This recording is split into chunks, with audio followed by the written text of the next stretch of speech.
안녕하십니까, 경희생활연입니다. 오늘은 지루성 피부염 생활 관리에 대해서 설명드릴 거예요. 생활 관리 전반에 대해서 이제 설명을 드릴 건데, 지루성 피부염 자체가 이제 변동성이 큰 질환이기 때문에 환자분들이 생활 관리에서 굉장히 어려움을 겪는 경우가 많고, 인터넷상에 약간의 잘못된 비의학적인 상식들이 좀 많아서 그것들을 오늘 바로잡는 시간을 갖도록 하겠습니다. 우선 지루성 피부염을 치료하기 위해서는 처음에 두 가지를 나눠야 돼요. 뭐냐면 스테로이드제를 쓰고 있는 경우, 그리고 스테로이드제를 사용하지 않는 경우를 나누게 되는데, 우선 치료를 시작하게 되면 스테로이드제를 끊는 게 좋거든요. 그래서 일반적인 생활 관리는 스테로이드제를 사용하고 있는 경우에는 일상생활 관리를 크게 할 필요는 없어요. 뭐냐면 스테로이드 자체가 염증을 줄이는 작용이 워낙 강하기 때문에 생활 관리가 잘못되더라도 스테로이드 자체가 염증을 줄이고 있기 때문에 크게 차이가 나질 않습니다. 그래서 스테로이드를 사용한 경우는 사실상 생활 관리를 밤에 늦게 자거나 음식을 아무거나 먹거나 해도 사실 증상 변화에는 크게 문제가 없을 것 같아요. 그래서 스테로이드 자체가 염증을 억제하는 작용이 크기 때문에 그렇고, 지금부터 설명할 거는 스테로이드를 사용하지 않는 경우에 대해서 설명할 거예요. 스테로이드를 사용하지 않게 되면 피부염 자체가 변동성이 큰 상태에서 제대로 노출되거든요. 그래서 생활 관리에 대해서 영향을 좀 크게 받는다고 볼 수가 있을 것 같아요. 지루성 피부염 생활 관리에서 제일 첫 번째 중요한 것은 뭐냐면 더운 곳을 피하는 것입니다. 보통 일반적으로 지루성 피부염 같은 경우는 얼굴에 열이 많이 올라오기 때문에 염증 자체가 얼굴 쪽으로, 머리 쪽으로 자꾸 올라오게 되는데, 그 상황에서 더운 환경에 노출되거나 사우나를 한다던가 아니면 더운 곳에서 운동을 심하게 한다던가 땀을 뻘뻘 흘리는 상황이 장시간 지속되는 경우, 일반적으로 이제 30분에서 1시간 이상 노출됐을 때 염증 반응이 생기게 되거든요. 더운 환경에 노출됐을 때 이제 피부염이 증가를 하게 돼요. 잠깐 노출되는 경우는 크게 문제는 없는데 보통 30분에서 1시간 정도 노출됐을 때 문제가 됩니다.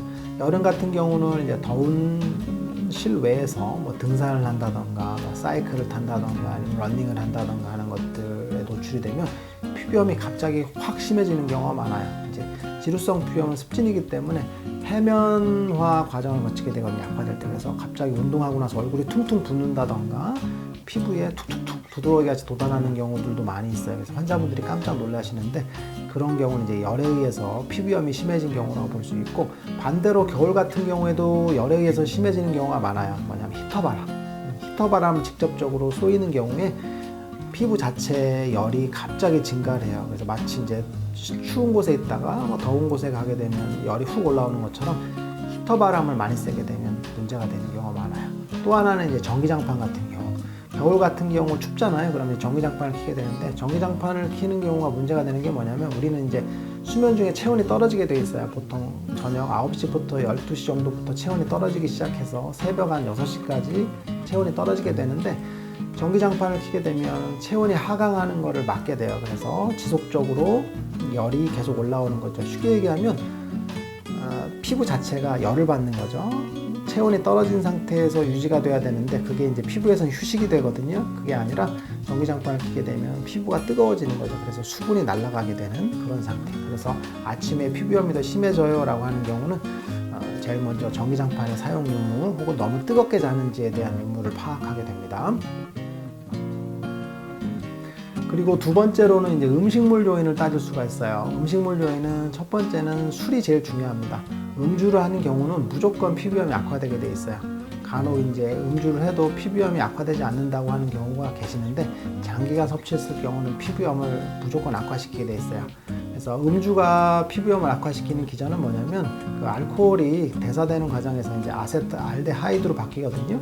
그게 이제 피부에서 그 히스타민을 혈관 밖으로 내보내는 작용을 해요. 뭐냐면 염증 반응을 유발하는 거거든요. 그래서 히스타민이 피부 밖으로, 혈관 밖으로 노출이 되면서 염증 반응의 기전을 시작하게 돼요. 그래서 피부염이 있는 경우 술을 마시게 되면 피부염이 갑자기 심해지는 경우가 흔하죠. 또 하나는 이제 알코올 섭취로 인해서 이제 수분이 손실이 되죠. 우리가 이제 술 먹고 다음날 갈증이 나는 것 같이 수분이 손실이 되는데, 피부에도 수분이 손실이 많이 돼요. 실제로 피부 수분도를 검사해 보면 술 먹은 다음날 피부가 굉장히 수분이 적은 상태를 유지하는 경우가 많아요. 또 하나는 이제 술을 먹게 되면 피지 분비가 증가를 합니다. 그래서 피지 분비가 증가하면서 여드름이라던가 이런 지루성 여드름의 증상이 악화되는 경우도 많다고 볼 수 있어요. 또 하나는 이제 음식물로 인해서 술 다음으로 중요한 것은 기름진 음식입니다. 뭐냐면 이제 돼지고기나 닭고기, 오리고기 같은 것들, 보통 이제 흔히 얘기하는 기름이 많은 음식들을 좀 섭취를 제한하는 게 중요한데, 이건 뭐냐면 기름진 음식, 돼지고기나 닭고기나 이런 것에 그 아라키돈산이라는 게 포함이 돼 있어요. 뭐냐면 인지질 성분인데 이게 이제 필수 지방산이거든요. 그게 우리 세포막을 구성하는 성분이에요. 근데 아라키돈산이 많은 음식을 섭취하게 되면 이게 이제 염증 반응을 일으키는 그 매개 물질로 작용을 하거든요. 그래서 염증이 많은 경우에 돼지고기나 닭고기나 오리고기 같은 이런 것들을 섭취하게 되면 염증 반응이 폭발적으로 증가하게 돼 있어요. 근데 중요한 건 뭐냐면 염증이 생겼을 경우에요. 염증이 생기지 않는 상태에서는 많이 드셔도 염증 반응이 유발이 되진 않는데, 염증이 생겼을 경우는 섭취를 과다하게 하게 되면 염증 반응이 확 증가를 하게 되는 거죠. 그래서 꼭 기억하셔야 될 건 돼지고기나 닭고기나 오리고기 같은 기름진 음식들은 염증 반응이 생겼을 경우, 쉽게 얘기하면 여드름이 화농성으로 생겼을 경우나 혹은 지루성 여드름이 심해졌을 경우에는 꼭 섭취를 제한하는 게 좋습니다. 간단하게 김치찌개에 들어가는 돼지고기 정도는 크게 상관은 없고요. 그리고 음식물로 인해서 또 영향을 미치는 게 뭐냐면 매운 음식이거든요. 매운 음식을 많이 먹게 되면 기본적으로 이제 열이 올라오게 되죠. 우리가 짬뽕 같은 걸 먹게 되면 얼굴이 뜨거워지고 땀이 나죠. 그리고 모세혈관이 확장되는 느낌을 받을 수가 있어요. 이게 뭐냐면 피부 자체에 열이 생기는 거거든요. 그래서 피부염 자체를 악화시키는 경우가 많이 있습니다. 그리고 또 하나는 건강 보조식품도 영향을 미치는 경우가 많아요. 우리 흔히 얘기하는 홍삼이나 인삼 같은 경우를 많이 섭취를 하게 되면 피부염을 유발하는 경우가 많은데 이게 상당히 많거든요. 보통 이제 홍삼 같은 경우는 열을 내지 않고 열을 내린다고 잘못 알고 계시는데, 대부분 한의사들은 다 이런 내용에 대해서 동의하지 않고 있어요. 뭐냐면 인삼 자체의 성질은 원래부터 뜨거운 성질이에요. 근데 홍삼은 인삼 자체의 성질을 이제 좀 가라앉히는 작용을 하기 때문에 열을 많이 낸다고 하지 않고 있지만, 실제로는 인삼 과용 증후군이라 해서 이제 진생 어뷰즈 신드롬이라고 해서 인삼을 과용했을 경우에 이제 부작용들이 많이 생기거든요. 그 중에 첫 번째가 뭐냐면 피부에 가려움증이에요. 그래서 인삼이나 홍삼을 많이 섭취하게 되면 사실은 장기간 섭취했을 경우 피부 가려움증을 많이 유발하는데, 임상 현장에서 보면 환자분들 중에 홍삼이나 인삼을 섭취하고 나서 피부염이 생겼다, 혹은 증가했다, 혹은 악화됐다 하는 경우가 굉장히 많습니다. 그래서 인삼이나 홍삼 같은 경우에 지루성 피부염 있는 경우에는 좀 섭취를 제한하고 앞으로도 안 드시는 것이 좋습니다. 음식물로 인해서 또 한 가지 중요한 것은 단백질 보충제가 있어요. 보통 이제 헬스를 하게 되거나 운동을 하게 되는 경우 이제 단백질 보충제를 많이 섭취하게 되는데, 흔히 이제 카제인이나 혹은 뭐 웨이 프로틴 같은 경우 섭취하게 되는데, 요게 이제 IGF-1이라는 물질을 이제 촉발을 해요. 뭐냐면 염증 유발 물질이거든요. 그래서 이런 경우에 이제 섭취를 하게 되면 한두 달 사이에 여드름이 갑자기 확 증가하거나 하는 경우가 많아요. 주변에서 혹시 보셨는지 모르겠지만 단백질 보충제를 드시고 나서 여드름이 확 증가했다고 하는 경우들이 많게 되는데, 이런 경우들이 이제 그런 경우에 해당될 수 있어요. 지루성 피부염 중에서 염증형 혹은 구진형 타입인 경우에는 단백질 보충제도 사용할 때 충분히 신중하게 선택을 하셔야 될 걸로 보입니다. 그리고 생활관리 중에서 이제 외적인 문제로 넘어가 보면 염색이나 파마 같은 경우가 문제가 있을 수 있습니다. 특히나 염색 같은 경우는 이제 연모제라고 해서 색상을 입히는 성분이 있게 되는데, 그게 이제 일제와 이제로 나누게 되는데, 특히 일제 같은 경우에 피부에 염증을 많이 유발을 해요. 흔히 이제 염색하고 나서 접촉성 피부염이 생겨서 피부염이 심해졌다고 하는 경우가 많게 되는데, 아까 말씀드린 것처럼 지루성 피부염이 있는 경우에 접촉성 피부염의 가능성이 굉장히 증가를 하게 되어 있어요. 그래서 염색을 하게 되면 두피 자체의 염증을 심하게 증가시킬 수가 있고, 또 하나는 그게 얼굴 쪽으로 내려오는 경우도 많아요. 그래서 염색하고 나서 얼굴이 가렵다고 하는 경우도 많게 되거든요. 그래서 염색은 지루성 피부염이 있는 경우에 피하는 것이 좋습니다. 염색과 파마 중에서 더 안 좋은 건 염색이라고 볼 수 있고요.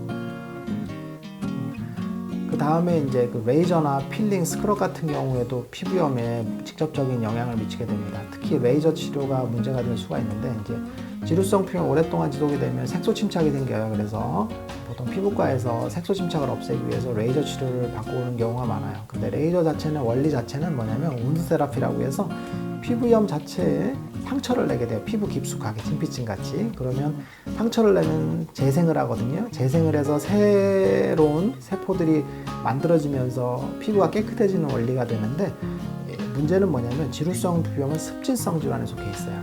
습진이기 때문에 피부에 열을 가하거나 손상을 가하면 피부 자체가 악화되는 경우가 많아요. 그래서 레이저 치료했는데 다음날 엄청 심해지고 접촉성 피부염이 생겼어요. 그럼 레이저 치료 후에 피부가 심해져서 피부과 원장님께서 스테로이드 연고를 처방했어요 라고 하는 경우가 많은데, 그거는 뭐냐면 레이저 치료 후에 피부염이 생긴 거예요. 그래서 그걸 가라앉히기 위해서 스테로이드제를 처방했다고 볼 수 있습니다. 그런 경우는 일반적으로 레이저 치료에 의해서 피부염이 생긴 경우도 있고, 레이저 치료 후에 피부염 자체가 심해진 경우도 있습니다. 그래서 레이저 치료를 피하는 게 좋고, 또 하나는 스크럽제. 지루성 피부염 증상이 아까 예전에도 말씀드렸지만, 지루성 피부염이 생기게 되면 피부 각질이 굉장히 많아지게 돼 있어요. 그래서 각질이 많아지니까 피부가 칙칙해 보이기 때문에 일반적으로 일주일에 한 번 정도나 2주에 한 번 정도씩 스크럽을 규칙적으로 하는 경우가 많습니다. 그래서 그러면 피부 자체에 손상을 받거든요. 습진성 질환의 문제가 뭐냐면 피부 각질층이 손상이 되면 그게 2차적으로 또 손상을 일으켜요. 그래서 피부 자체에 각질을 제거하지 않는 것이 좋습니다. 쉽게 얘기하면 아토피가 피부에 있는데 각질 제거를 하면 아토피가 심해지겠죠. 그런 거랑 똑같이 지루성 피부염도 얼굴에 있기 때문에, 혹은 두피에 있기 때문에 각질 제거를 하지 않는 것이 매우 중요하다고 볼 수 있습니다. 그리고 지루성 피부염이 얼굴 쪽으로 발생하는 경우, 이제 일반적으로 요즘같이 날씨가 이제 따뜻해지는 시기에 자외선 차단제를 많이 쓰게 되는데, 자외선 차단제는 사실 좀 의견이 좀 엇갈릴 수가 있습니다. 이제 지루성 피부염이 얼굴 쪽에 있는 경우 자외선 차단제를 사용하게 되면 자외선을 차단해서 피부에 영향을 덜 주는 것은 맞아요. 그런데 자외선 차단제 중에 화학적인 차단제 자체가 피부에 트러블을 일으키는 경우가 상당히 많습니다. 아보벤젠이나 옥시벤젠 같은 경우가 피부염을 좀 유발할 수가 있거든요. 그래서 피부 자체에 피부염을 심하게 해지는 경우가 많고, 그리고 자외선 차단제 중에 파바 성분 자체가 피부염을 유발하는 경우가 많아요. 그래서 자외선을 오래 쏘이는 것도 피부염을 악화시키는 영향을 미치고, 그리고 자외선 차단제를 오랫동안 사용하는 것도 피부염을 악화시킨다고 볼 수 있습니다. 그래서 야외 활동을 30분 이상 하는 경우에는 자외선 차단제를 바르는 게 중요하고, 야외 활동을 30분 이내로 하는 경우에는 자외선 차단제를 바르지 않고 모자라던가 선글라스 같은 걸 이용해서 자외선을 차단하는 게 훨씬 더 현명하다고 볼 수 있습니다. 그리고 생활관리 중에 규칙적인 수면도 영향을 미칩니다. 뭐냐면 일반적으로 늦게 자거나 그런 경우에 이제 피부가 휴식을 취해야 되는데, 휴식을 취하지 못하는 경우에 피부염이 심해지는 경우가 많아요. 그래서 낮과 밤이 바뀌었다던가 밤에 장시간 일하는 경우 피부염이 심해지게 되는 경우가 많습니다. 그래서 규칙적인 수면, 12시 이전에 수면을 취하는 것도 굉장히 중요하다고 볼 수 있어요. 그리고 아까 말씀드린 것처럼 심한 운동도 영향을 미치게 되는데, 모든 운동이 다 영향을 미치는 건 아니고, 스피닝이라던가 에어로빅 같은 경우에 이제 굉장히 많은 땀을 내고 실내에서 하는 경우에 영향을 많이 미친다고 볼 수 있어요. 그래서 보통 권장한 운동은 실외에서 해질녘에 혹은 해진 다음에 하는 야외 운동을 좀 권장하고 있습니다. 그런 운동은 피부염에 영향을 좀 덜한 작용을 한다고 볼 수 있습니다. 그리고 마지막으로 당부드리고 싶은 말씀은 뭐냐면, 보통 일반적으로 지루성 피부염이 있거나 아토피 피부염이 있거나 하는 경우는 인터넷상으로 반신욕이나 족욕을 하면 효과가 좋다고 하는 경우가 많습니다. 이거는 매우 신중하게 선택을 하셔야 될 부분인데, 반신욕이나 족욕 같은 경우에 피부염에 효과가 있는 경우도 있어요. 효과가 있는 경우도 있는데, 이건 뭐냐면 반신욕이나 족욕을 하게 되면 혈류순환이 증가해서 피부 자체의 회복 속도를 증가시키는 경우가 있긴 있어요. 그런데 문제는 뭐냐면 반신욕과 족욕을 하는 경우에 열이 잡히지 않는 경우가 많아요. 그런 경우 얼굴 쪽으로 염증이 혹은 머리 쪽으로 염증이 심해지게 돼서 피부염 자체를 굉장히 심하게 만드는 경우가 많습니다. 그래서 반신욕과 족욕을 하고 피부염이 심해지는 경우가 많게 되는 경우라고 볼 수 있어요. 또 하나는 반신욕과 족욕을 하면 땀을 빼게 돼서 땀을 뺨으로써 열이 배출이 돼서 피부염이 좋아진다라고 막연하게 생각하는 경우가 많은데, 실제로 피부염이 심해지는 경우에는 땀이 나진 않아요. 그건 뭐냐면 피부염 자체 때문에 모공이 기능을 잃게 되거든요. 근데 피부염이 치료가 되면 자연스럽게 땀이 납니다. 그래서 땀을 내서 피부염이 좋아지는 게 아니라 피부염이 치료가 되면 땀이 나는 거예요. 그래서 땀을 억지로 내면 피부염이 좋아진다고 하는 것들은 기본적으로 피부의 생리에 반하는 행동이라고 볼 수 있어요. 그래서 심한 운동, 땀을 내는 반신욕이나 이런 것들, 그런 발한요법 같은 경우들은 매우 신중하게 선택을 해야 돼요. 그리고 자칫 스테로이드를 많이 쓴 경우에 혹은 발한요법을 하면서 스테로이드를 끊는 경우에 2차 감염의 우려가 굉장히 큽니다. 그래서 발한요법도 매우 신중하게 선택하셔야 될 것 같아요. 오늘 이 시간에는 지루성 피부염의 그 생활 관리에 대해서 설명을 해드렸어요.